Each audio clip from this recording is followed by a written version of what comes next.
বাহা, কে তোমাকে কি বলে জানি না, তবে আমি তোমাকে প্রাণ ভরে আশীর্বাদ করছি। তুমি পারো। একটা মেয়ে হয়ে আর একটা মেয়েকে এইভাবে যদি নিজের চোখে না দেখতাম তাহলে আমি বিশ্বাস করতাম না। অন্য মেয়ের কথাটা উঠছে কিসে লিখে? দিদিমণি তো আর অন্য কোনো মেয়া লয়, ও তো মোর নিজের বোনটো আনছে লয়। মুদিকের শরীরতে তো একইভাবে রক্তটা বইছে।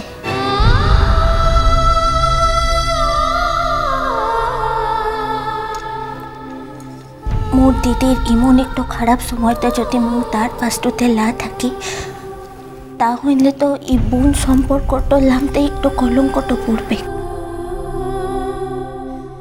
তুই বল না ঠাকুমা, ইমন একটু পবিত্র সম্পর্কের পর থেকে কোনো রকম কলঙ্কটা দেওয়ার মোর কোনো রকম অধিকার আনছে?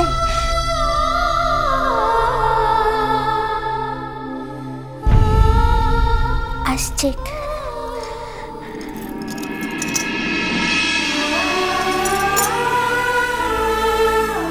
চিন্তাটা করিস না, ঠিক আছে? আসছে।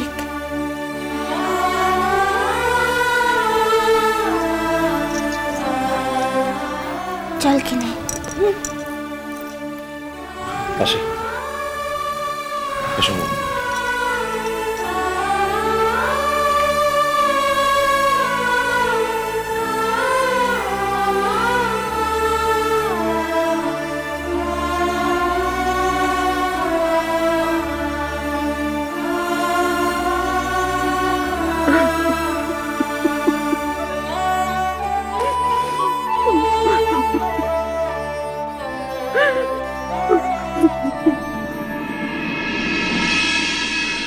তুমি একলা কোথাও যাবে না পিগলু, যেখানে যাবে আমি তোমার সঙ্গে যাব।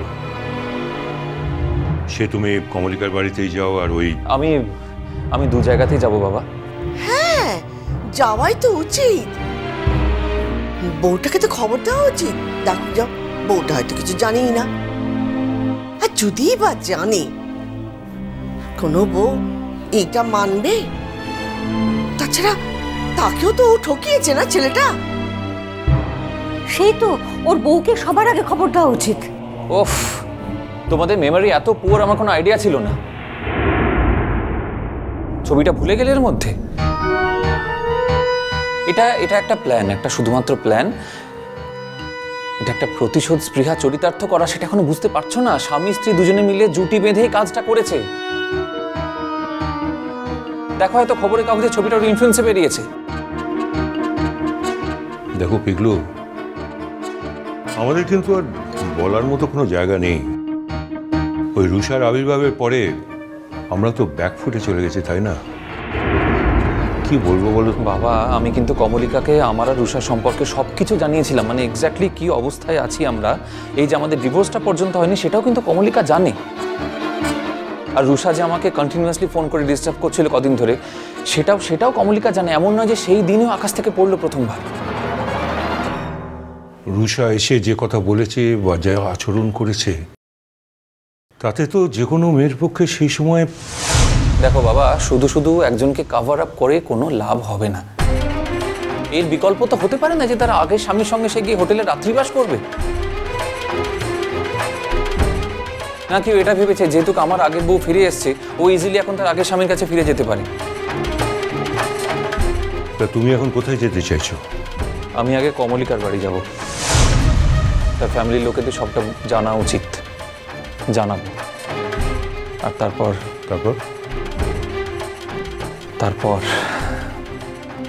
তারপরে জঘন্য কাজটা যারা করেছে তাদের বাড়ি যাব। আমি জানি তারা তখন থাকবে না, কিন্তু তাদের বাড়ির লোকেদের সবটা আমি জানিয়ে আসবো।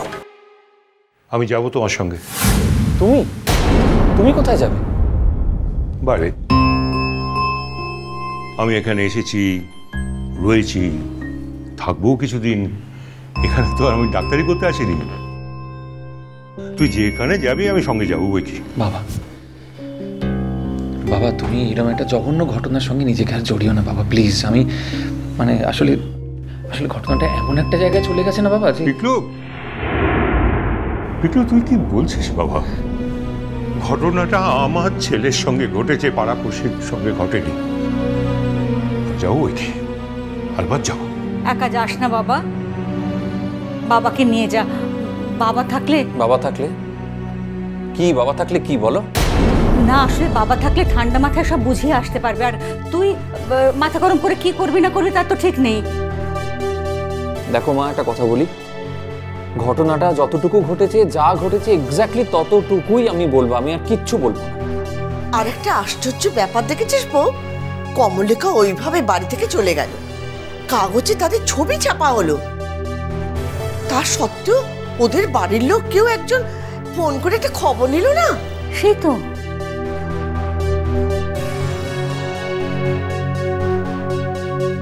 খবর নিলে সেটা কি খুব স্বস্তির হতো বৌদি? কি বলতাম? মিথ্যে তো আর বলতে পারতাম না, বলতেই হতো যে বউ ভাতের দিনে পিকলুর আগের বউ এসে হাজির হয়েছে। সেটা আমাদের বলতে ভালো লাগতো না ওদের শুনতে ভালো লাগতো? যে দৃশ্য দেখেছে সেটা বুঝি খুব মনোহর, খুব ভালো লেগেছে। তা জানার কোনো উপায় কিন্তু এখনো আমাদের হাতে নেই পিকলু। আর ওই এক মেয়ে হয়েছে রুষা, সকালবেলা চা করার জন্য রান্নাঘরে গেছি, উমা রান্নাঘরটি আগলে বসে রয়েছে। ওকে ঘাড় ধাক্কা দিয়ে বাড়ি থেকে কি করে বার করতে হয় সেটা আমার জানা আছে বড় মা, শুধু একটু সময় দাও আমাকে। শোনো না গো, আমি একটা কথা বলছি, তোমরা যখন যাচ্ছ তখন আমরা দুজনেই বা বাড়িতে কি করব? আমরা যাই না তোমাদের সঙ্গে? সত্যি বাপু, ওই মেয়ের সঙ্গে মানে থাকতে কেমন কেমন লাগে যেন বাপু। বেশ তো, সকলে মিলেই চলো না। তোমাদের সকলেরই তো জানা দরকার মেয়েটা কেমন আছে, কোথায় আছে। আর তাছাড়া তোমরা সঙ্গে গেলে মেয়েদের সঙ্গে কথাবার্তা বলতে সুবিধা হবে। আচ্ছা আমি বুঝতে পারছি না, এটা কি, এটা একটা আনন্দ অনুষ্ঠান নাকি? সবাই মিলে কেন যাবে তোমরা?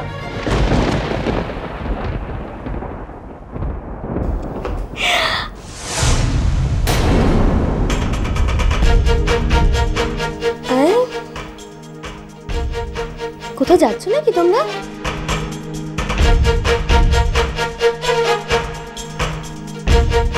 কোথায় যাচ্ছ?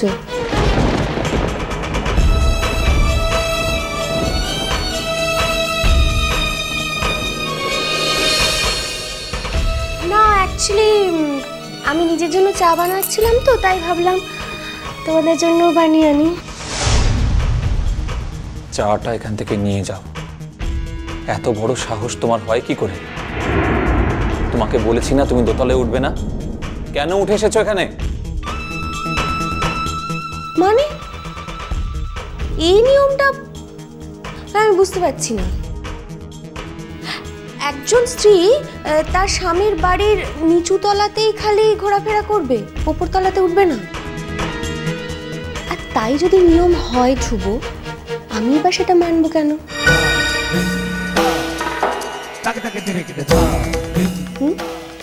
কোর্টের তাহলে একটা নোটিশ তো লাগবেই, তাই না বলো? কেননা সবই যখন আইন অনুযায়ী হচ্ছে তখন তো।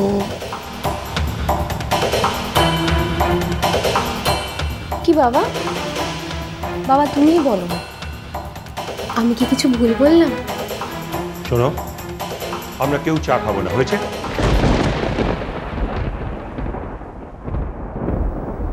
That's up to you. কিন্তু কি জানো তো, আমি তো তোমাদের বাড়ির বউ, আই মিন টু সে তোমার ছেলের ওয়াইফ। তো সেক্ষেত্রে আমার তো কিছু রেসপন্সিবিলিটি থেকে যায়, তাই না? আর দেখো আমি খুব অনেস্টলি চেষ্টা করছি সেই সমস্ত রেসপন্সিবিলিটিকে পালন করার। বাই দ্য ওয়ে, তোমাদের দেখে মনে হচ্ছে বাইরে কোথাও একটা যাওয়ার প্ল্যান চলছে।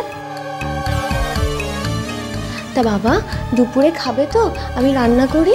না, আমরা নিজেদের ব্যবস্থা নিজেরা করে নিতে পারবো, তোমার মাথা না ঘামালেও চলবে। তাও কি কখনো হয়? দেখো বাবা, উভয় পক্ষ রাগারাগি করলে চলে না। জগতের নিয়ম আছে, যদি এক পক্ষ রেগে যায় তাহলে আর এক পক্ষকে ঠান্ডা হতে হয়। এখন তোমরা রাগারাগি করছো বলে আমিও উল্টে রাগ দেখাবো, তাও কি কখনো হয়? তাই না ধ্রুব? অসম্ভব, এই মেয়ের সঙ্গে পারা একেবারে অসম্ভব। মিষ্টি কুটু মিষ্টি কুটু মিষ্টি কুটু।